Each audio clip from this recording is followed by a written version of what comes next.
Social మీడియాలో కొంతమంది నిన్న మహిళా దినోత్సవం సందర్భంగా స్టేటస్లు పెట్టారు. సోషల్ మీడియాలో వంటి ప్లాట్ఫామ్ మీద చాలామంది చెప్పారు కదా.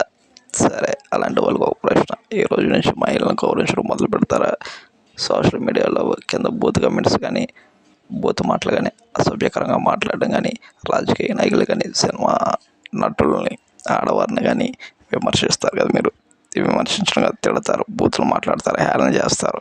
ఇంకా చిన్న పిల్లల నుంచి పెద్దవాళ్ళ వాళ్ళకు అసభ్యంగా ప్రవర్తిస్తారు కదా. మీరు మానేస్తారా? మీ చుట్టూ ఉన్న వాళ్ళని గౌరవించడం మొదలు పెడతారా? చెప్పండి. నేను ఒకరోజు ఏదో గౌరవించేస్తాం, ఏదో ప్రేమలు ఉన్నాయని కాదు, మహిళల పట్ల గౌరవం ఉండాలి కదా. మరి చేయండి, ఈ రోజు నుంచి చేయగలరా? కేవలం నిన్న ఇలాంటి జాబితాలో ఉన్నవాళ్ళు చేయండి. ఈ రోజు నుంచి మొదలు పెట్టండి ఇంకా మహిళలను గౌరవించడం.